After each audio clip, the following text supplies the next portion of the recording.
Hello? Oh, I forgot to put the music on. Should we put the music on? Well, behind the scenes. Um, well, hello. I am the WikiWanderer, I guess. In the channel Pez Girl. And I am Erin, and I have started a series where I wander through Wikipedia and see what I can find. I often will be watching something or, hearing or reading about something and wanting to know more about movies or, things from video games or things from television shows that I watch, or history and find some interesting things. So we're going to try to do a quick little episode. So this is Wiki Wanderer After Dark. Um, so we are going to see what we get in the random article Roulette. Um, I haven't actually looked at today's main page. I know the day before it was No Doubt. The day before, oh, I couldn't remember what it was. Um,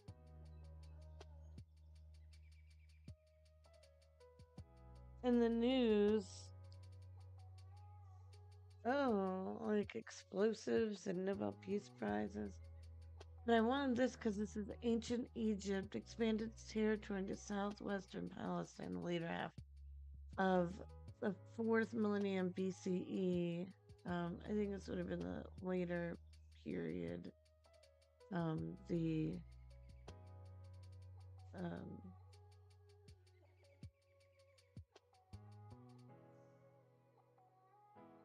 uh,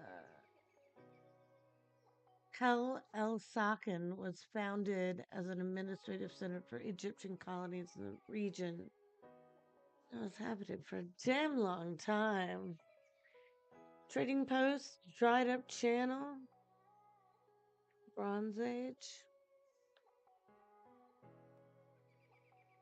Well, I'm a big sucker for ancient Egypt stuff, so I hope we come across something like that one day.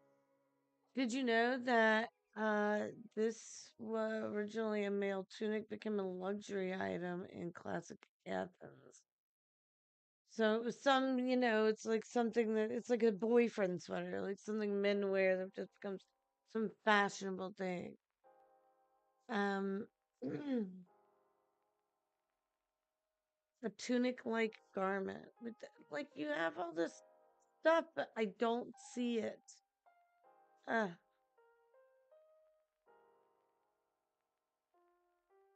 images.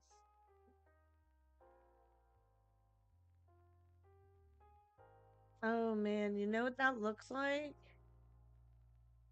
It looks like every adventurer in like a video game.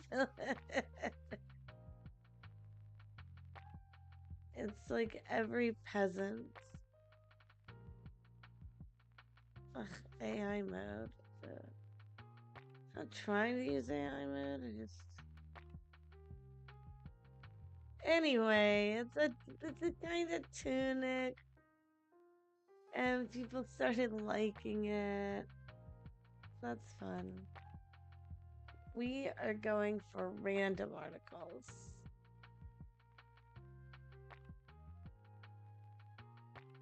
First Squadron, 108th Cavalry Regiment. Um, this is a reconnaissance, surveillance, and target acquisition squadron of the 48th Infantry Brigade Combat Team, Georgia Army National Guard. Um,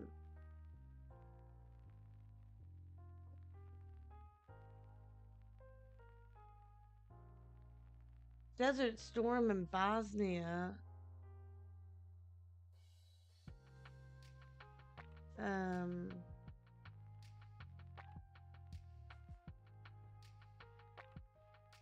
they weren't in the war.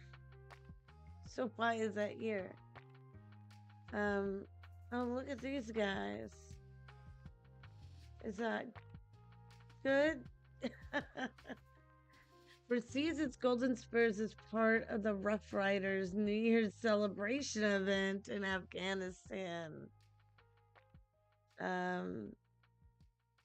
Awarded for service with a cavalry unit in a combat zone. Obviously. Like, yeah. Here's all the guys.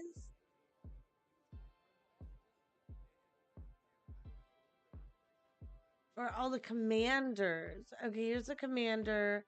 Here's the years. Here's the sergeant major. Here's the years. And here's the guys who are there presently. They're in Calhoun, Georgia. Then they got several troops around. Oh, we have some ribbons.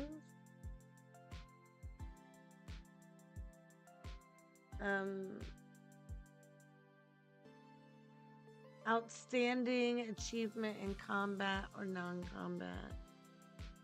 And awarded to certain units in the U.S. military for actions subsequent to the Second World War. So they've been doing a good job for a while. I forgot to lock the dogs up. They're going crazy on me. Their nickname is Rough Riders. And their colors are yellow, red, and white. What did it say? Their motto is "Come what will." Well, come what will, Rough Riders.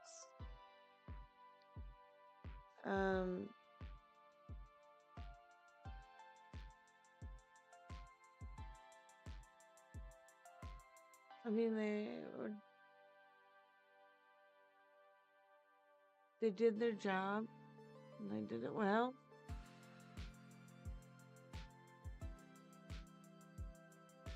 Oh, well, thank you for your service, 1st Squadron, 108th Cavalry Regiment. Let's see what's next on our random articles. Voodoo Child Comics. Ooh, a comic book. This is a comic book created by Nick Cage and his son, Wesson Coppola Cage. Oh my goodness. It is always fun to remember, like, oh, he's like Coppola. Jeez. So he doesn't write it, he doesn't do the art, but obviously he has it's created by him. The story revolves around a post-Katrina New Orleans and features voodoo mythology. The son of a Unionist sympathizer is resurrected at his dying breath by the power of a voodoo priest in the 1800s. In 2005 New Orleans, Detective Robert Julian is trying to solve the mystery of why several young girls have disappeared. There was a single volume. Was it supposed to have? It said 6. Oh, I guess it was. No, the series was collected into a single volume. Excuse me. So there's 6 issues.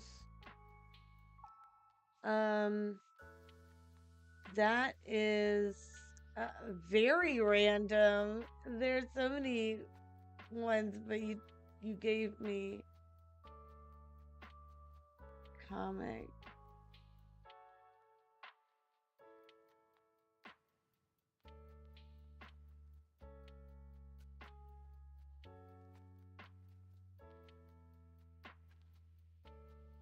And nobody else seemed to have written on it. I don't know if Goodreads will. No? That's wild. Did we see any images?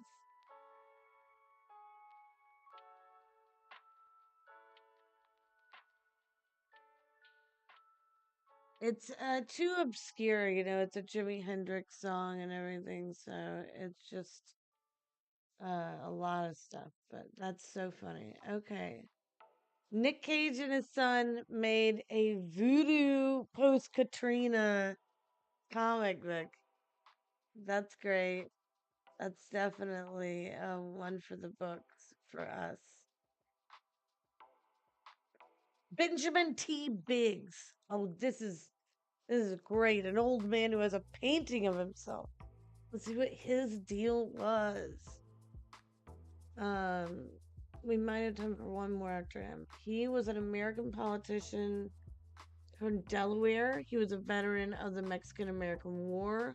Member of the Democratic Party. The Democratic Party in the 1800s would have been the Conservative Party. So he was probably conservative. And he might have had some strong opinions about Mexicans if he was in the war. Let's find out. He was the governor of Delaware. Wow. He was born in Maryland. Methodist. He was appointed to a major in the militia in the Mexican-American War. Married a woman, had 5 children. Only 3 survived. John, Ginny, and Willard. Love it. Still Methodist. Teacher and farmer. Peach orchards. Nice. Peach orchard in Maryland. I have a book that I wanted to write in Delaware, and I was like, what grows there? And I thought that would grow there. Actually, I think there was a pirate book I was thinking about. And I thought, oh, would peaches grow up north? That's funny. Okay, so peach orchards grow in Maryland. That is a fact taught to us by the teacher, Benjamin Thomas Biggs, old Benny Biggs. Okay, peaches for free. Millions of peaches. Biggs give to me. He was a good public speaker, and that got him involved in public stuff. Started in the Whig Party, was involved in the Constitutional Convention for Delaware. Rejected. He switched his partisan to the Democratic Party when the Whigs broke up. The Whigs, I think, were a farmer first. You know, the whole political thing was weird then. It was just very different from the way it is now. It wasn't weird. It was just different from what we think. We're like, oh, Republicans have this idea and Democrats have this idea, because we've seen that since the 50s. But really, before the 50s and definitely into the 1800s, it was a very different climate. It's different what people cared about, because, you know, most people had some racist tendency, whether it was Native Americans or Mexicans or, you know, a lot of people had a problem with a lot of people. So that didn't necessarily make you one group or the other. That just meant you had, you know, things in your neighborhood going on. Let's see. So he became a Democratic. He was an anti-abolitionist. What did I say? What did I say? That he was a Democrat, and now we know he became a Democrat. And again, it's saying this, I know how it sounds, but the Democratic Party was very different until the DNC itself, not Democrats, not individual Democrats, but the DNC itself decided they were going to take up civil rights because they wanted to gather all of the POC votes. And a lot of people, these Dixiecrats, left. And that is where the Republican Party kind of consolidated in Christian values and using the Bible to be like, oh, you're going to get germs if you sit next to black people on the bus. And so that's why we think of Democrats as being liberal. But before then, people had different opinions because racism was not what divided that party, you know. Um, States' rights, obviously. When was he doing stuff? I mean, he was in office after the Civil War, so let's see what's going on with him. He did not like the Republicans. He did not like Abraham Lincoln.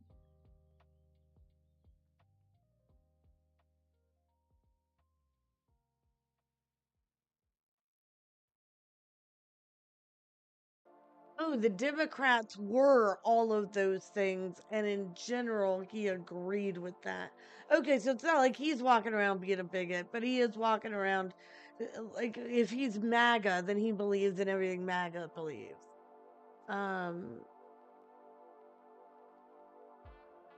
His brother did the same thing. He got in the House. He was elected Speaker. He was a candidate for the House. They got defeated.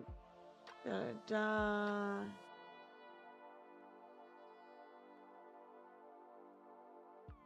No, the feds came in and made them kind of emancipate and supervise their polling places.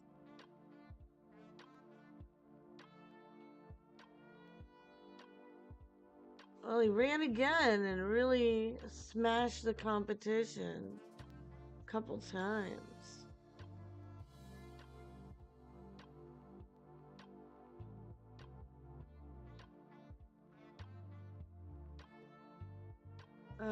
So he joined in Delaware, but he was in the the minority party, so he wasn't getting a lot done.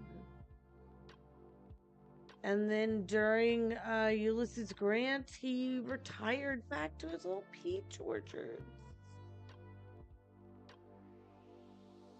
Not unlike the politics were not unlike those in the Deep South. In spite of a minority of Republicans, the hatred of Republicans and their policies of racial equality ran throughout the rest of the state. There were years where Republicans were unable to elect anyone to the General Assembly, and years where they didn't even bother to nominate anybody for governor. They just could not. Wow. I mean, you know it, and that's why it's important for this history to be told, because people want to sweep it under the rug and be like, so what? People were racist. People believed in the hierarchy. Whether you believe in slavery or not is kind of beside the point. That they believed that they could control people. And that's crazy talk. It would be crazy talk now, but people being so adverse to it, and it's just really despicable how long and bitter it was.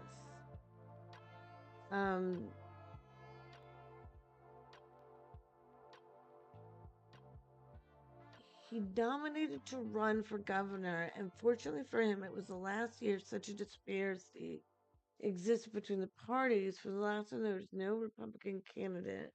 He received only token opposition.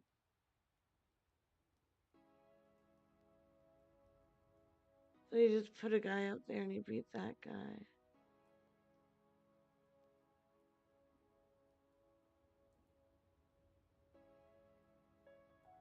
Well, he just ended up like splitting the house and getting a guy in, and died in his home, buried in Chesapeake. His son was Deputy Attorney General and Attorney General while he was governor. That's not. I don't like that. Oh, here's a picture of the man. I do declare, I find him quite an interesting looking man. Does remind me of a certain author. I do declare, but probably a bigot. Probably a bigot. Walked and talked and hung out with bigots, so. I think we have time for one more, hopefully quick one. Felix Finster is a German mathematician. He works on, guess what, math problems, geometry, and analysis. This is going to be a quick one. He studied at a university in Germany, in Heidelberg University, and he wrote a PhD and he did his postdoc at Harvard.